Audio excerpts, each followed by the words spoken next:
So welcome back, everyone. I'm sure you're enjoying this conversation with Simran because she is giving so much of information and a fresh, thought process on the college application. So moving on to our, because we are getting so excited to know everything from you, Simran. So moving on to our next, you did deep dive into the college application. You did sketch out that how the volunteering, the extracurriculars, all the clubs and all the programs and all the certification that you have done helped you craft you as a person and help you conquer the college application, how you have held your tower on your prompts, because those things just floated back to you, and you picked those things from there, and you have crafted your prompts and whatever you wanted to present yourself to the college application. So moving on to our next, what was the help that you got, and throw some light on how did you, what was going on in your with respect to recommendation and also on the essays. Did you exchange too many hands on your college application? How was that? So let's start on that aspect of your journey. So, I'll be honest, I started on my essays a bit late because I was in India during the summer, so I started when I got back, and it took me some time to actually get full-fledged essays written down.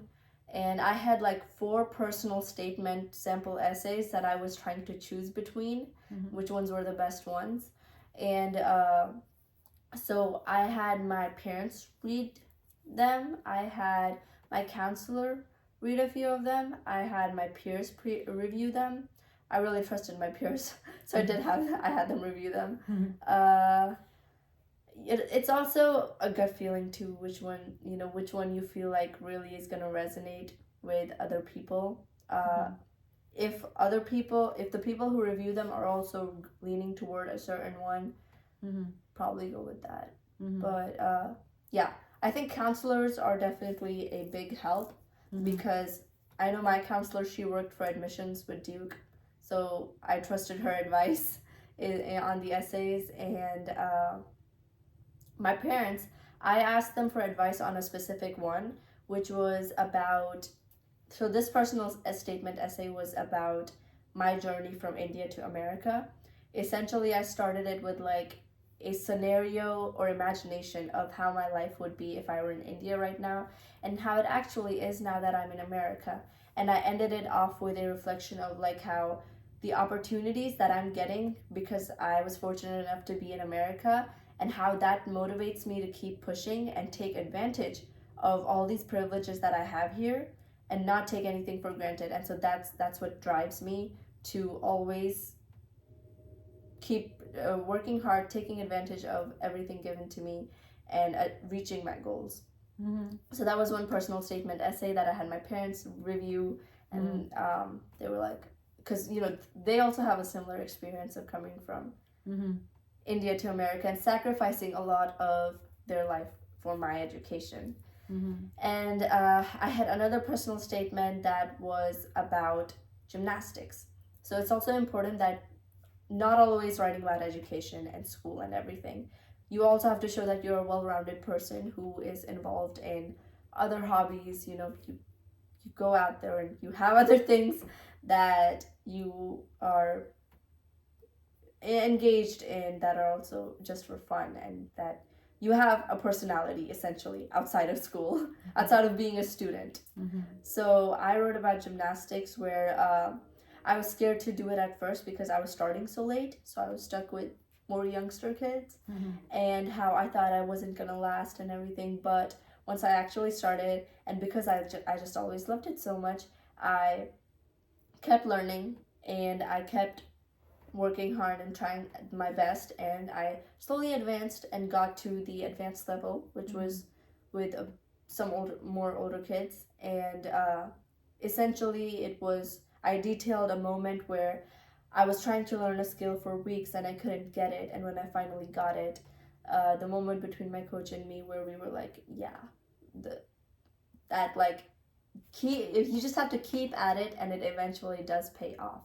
So it was multiple lessons packed into one. It was like the lesson of just keeping your mind at something and not stopping, and eventually it will pay off.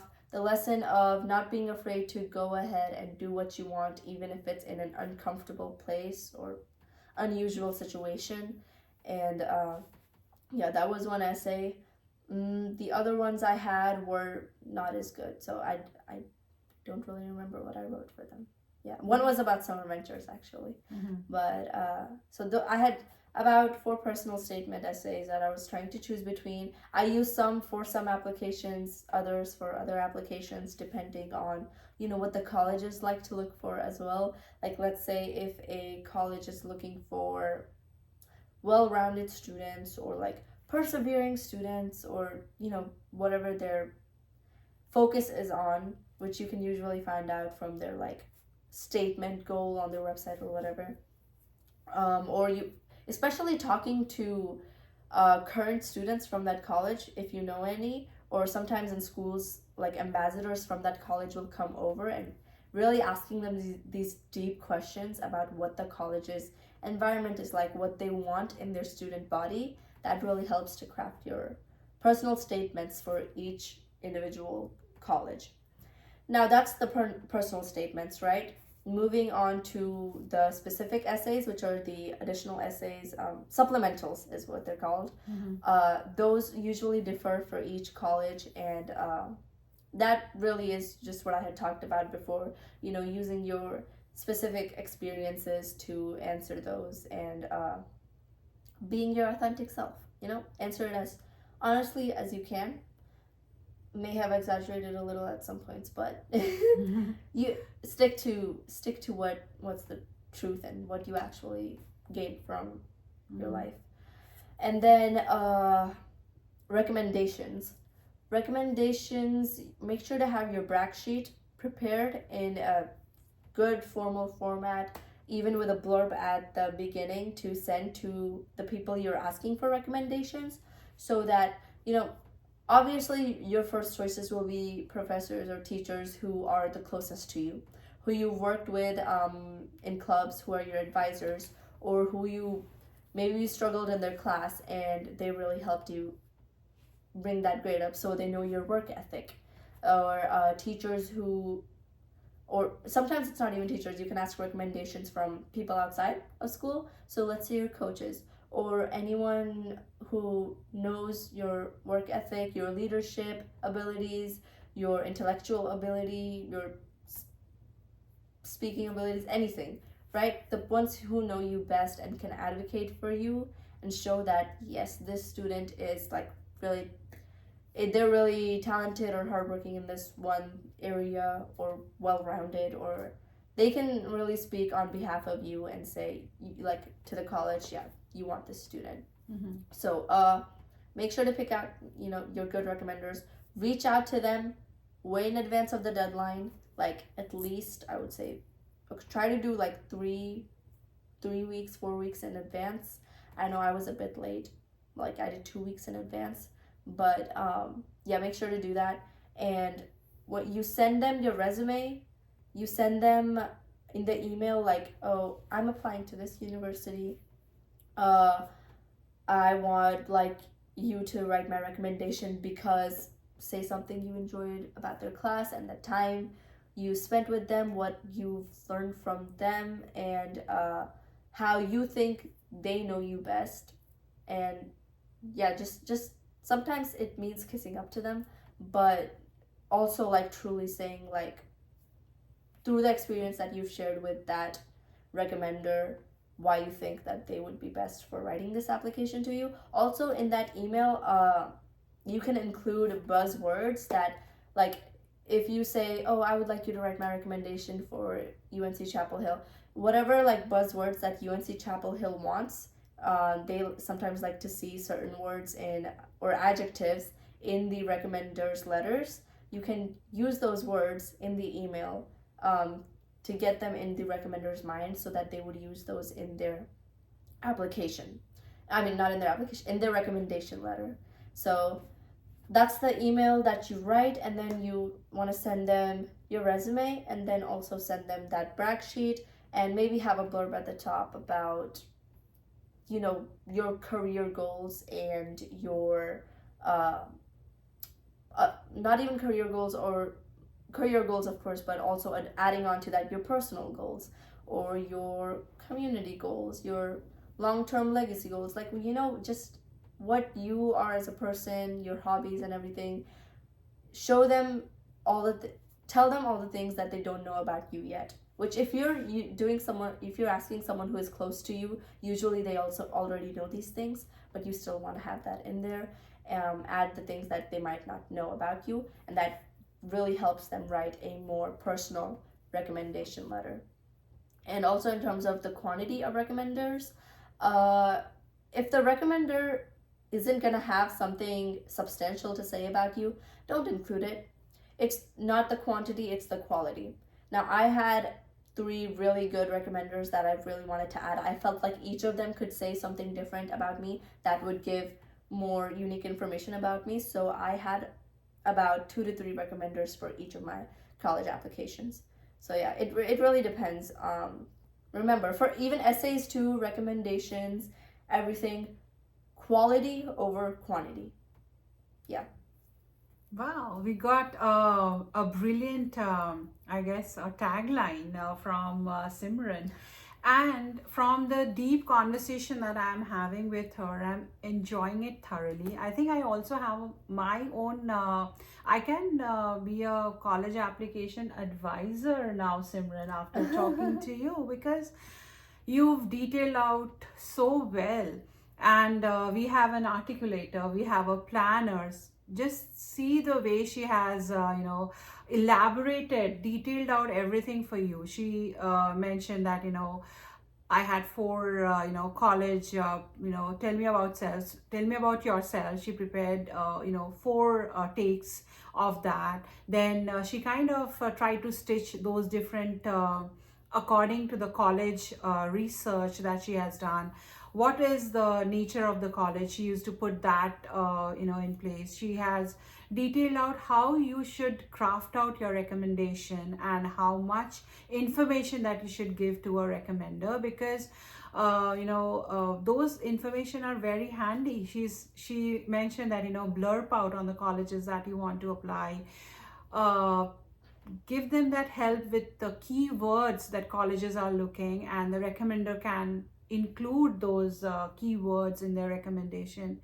So I think there isn't anything missing that, as far as the guidance is concerned, and Simran is, letting us know she's detailed on, I would not even say double clicks, it's triple clicks that she has kind of, detailed out, and it will be so very helpful.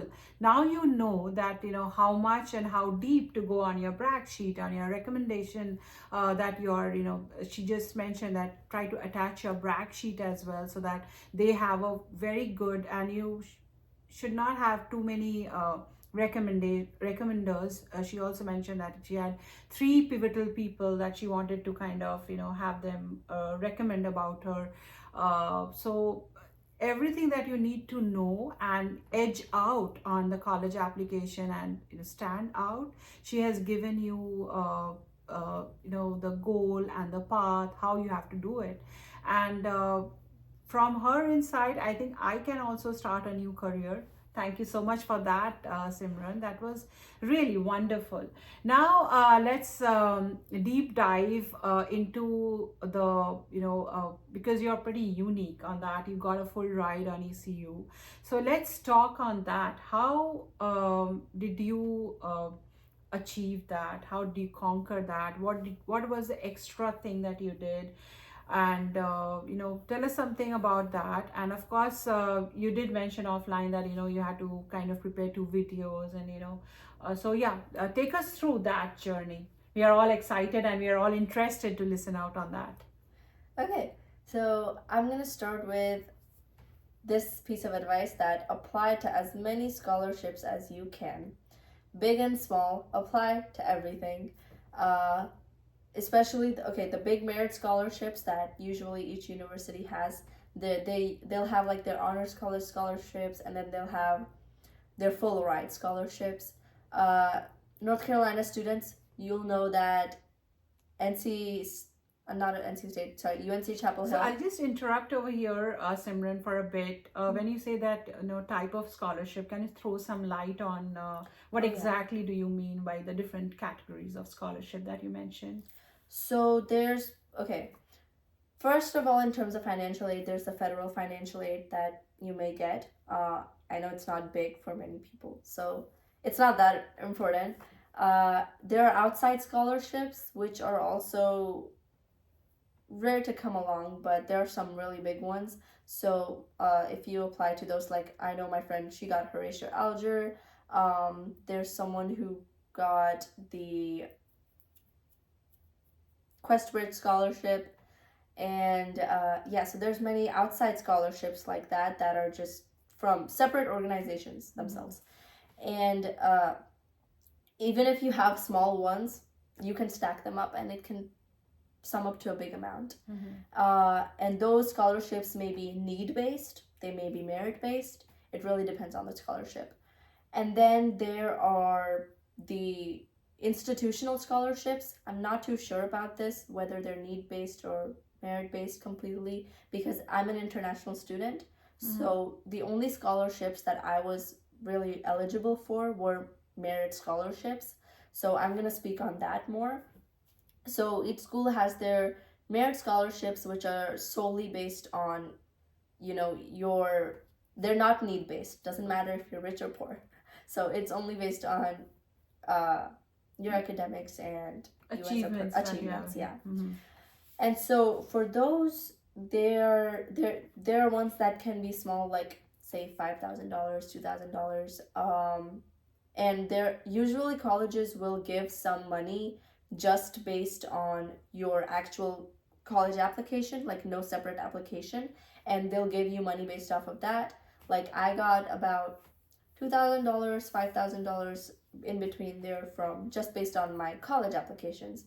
And then sometimes usually what it is that they'll have a separate application for the bigger scholarships, especially the full rides. They have an extensive application. So UNC Chapel Hill has the Moorhead Cane. That's a full ride, I believe. And then there's the Robertson Scholarship, which is a combined between Duke and UNC. And then there's, for NC State, there's the Park Scholarship. I believe that's also a full ride.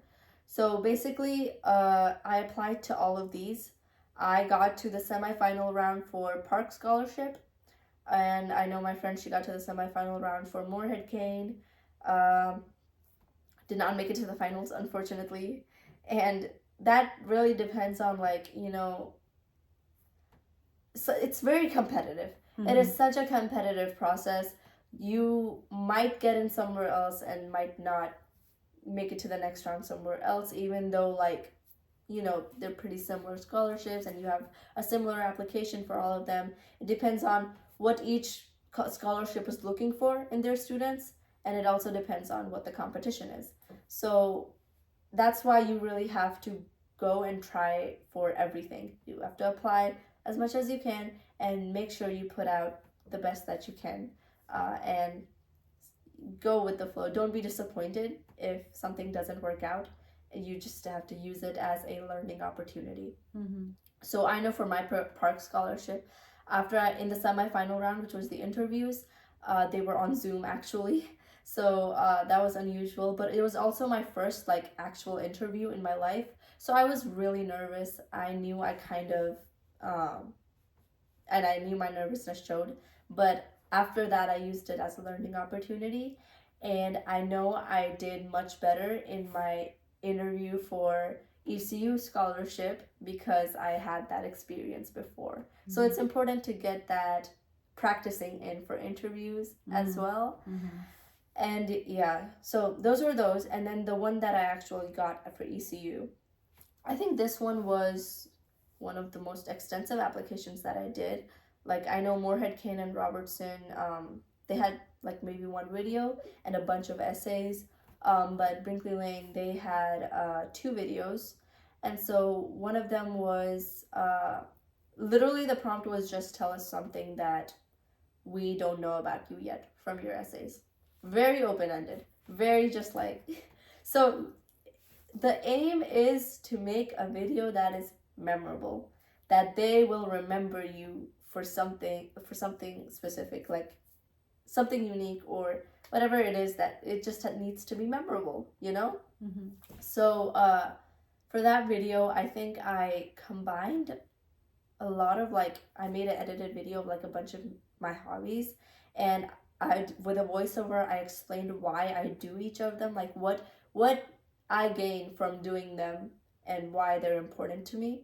I had like dancing, gymnastics in there, and a daily puzzle that I do, and I also had a little thing at the end explaining how all of that connected over to a personal goal of mine, which is promoting physical activity through sports and stuff, promoting that in teenagers and young adults, because it was something that I felt like was a personal problem and that I was seeing around, and yeah, I think that was probably the memorable part of it, because I showed that everything I did and how everything I did and that I enjoyed and partook in, and how it also related to a personal like advocacy thing that I was passionate about, and how I plan to uh,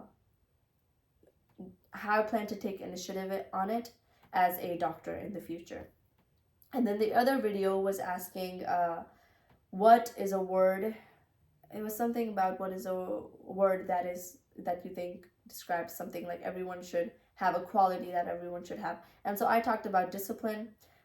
Growing up with a military background family, I was always taught about being disciplined in terms of not just academics, but also your daily routine and physical activity, and like anything you're doing with when you have a goal, that you stick to a disciplined path, you know. Mm-hmm. So I talked about that, and I, even though I've not necessarily been perfect with that aspect of discipline in my life, I said that too, but I just talked about how that's something that's important to me. I try to work on it, and I think that's something that would benefit everyone else as well. I think it's an important quality to have in anyone, really. Mm-hmm. So those were the videos, and then there were multiple essay questions. A lot of the topics I talked about before, I talked about in those essays, and I tried not to reuse any essays that I used in my college application to ECU. I'm not sure if they read both of them, but yeah, I tried not to reuse. Uh, but yeah, and so there was the honors college application, and then another part of it was the Brinkley Lane, which was the full scholarship application. And so the honors college application had like 4 essays, one video, and then the Brinkley Lane application had that other video and a few more essays. And so what's unique about my university is that the full ride scholarship is embedded into the honors college, whereas I think UNC Chapel Hill and NC State, their honors colleges and their merit scholarship programs are separate. They're separate entities. So I think that's a good thing, though, because it lets the scholarship the scholars that are in my university also connect with the honors college students, and it just gives us a bigger community to interact with on campus. Yeah, and other things with the application. Do you have any other questions to touch on? No, I mean, I'm just so lost with everything that Simran has detailed out. Can you get all these information that, Simran is, throwing us on the scholarship aspect? What she did differently for getting that merit-based scholarship at ECU? How she approached it, and what was her thought process, and making those videos that she said that those extracurriculars she's stitched in as to what kind of person she is and what is her uh, down the line advocacy. It's on primarily on health and fitness, and of course if you are having a very good physical fitness, you also the diseases die out. So those all aspects she has kind of made those videos, and that's how she has bragged her scholarship. So wonderful. And listening out to you, Simran, I was so lost because this is extraordinary. Nothing less than being extraordinary. So thank you so much for giving all this information, because these are so I'm sure it's not there anywhere, and you are probably the first one to kind of bring everything. And of course we know all the scholarship that's there with all the universities, NC State, UNC, ECU, and the list goes on, but nobody might have given this much of detailed out information as to what went behind to get that. So thank you once again, and all the best, because you are a researcher, a planner, and I'm losing out on the adjectives that I need to give it out to you. So we had a very, very great conversation, I would say, and a wonderful and a brilliant conversation of all the details that I'm sure you will not find anywhere on the net, just on this channel. And you have to keep tuning in, you have to subscribe, so that we can bring on just like the content we brought you today, in conversation with Simran. She has given us so much, and I'm sure everybody's journey would be much easier now, because you know what you have to do in your high school year, how you have to plan out your scholarship, how your college application, college prompts, the supplements. She has thrown everything, and I'm sure she has kind of given her heart out to you. So you also have to give your heart out to the channel. You have to subscribe the channel, and we can get you more content, valuable content like this that today we had from Simran. So we have touched point on everything that we need for the college application, around the college application, how you have conquered the scholarship and how did you made it. And you are now a college freshman at ECU, and pursuing your dream course on health and sciences. So I will just last bit of guidance that you have for everybody, and then I think we can have you go. So yeah, the floor is your, Simran. Last bit of guidance to every viewer, from high schoolers who are planning, who are also kind of getting into the grind of doing the application. So yeah, floor is all yours. To sum it all up, I would say if you're a high schooler, like sophomore or freshman, make sure to have productive summers. Explore all the opportunities that you want to explore. Don't be hesitant. Take on challenging things, and make sure to document it all, kind of like a diary. And seniors, don't be scared. Be your authentic self. Be honest in your applications, and just let yourself, your personality shine through. And people who are already admitted to colleges, maybe applying to scholarships right now and everything, just make sure to give it your best. Keep trying. Don't be discouraged. And when you're in the interviews round, be confident in yourself. Confidence is key. And just talk like a normal conversation with your interviewees, because you have to show that you are someone who belongs there. You have to show that to them. Connection. Connect with them. Yeah. And good luck. That's all I can say. Good luck.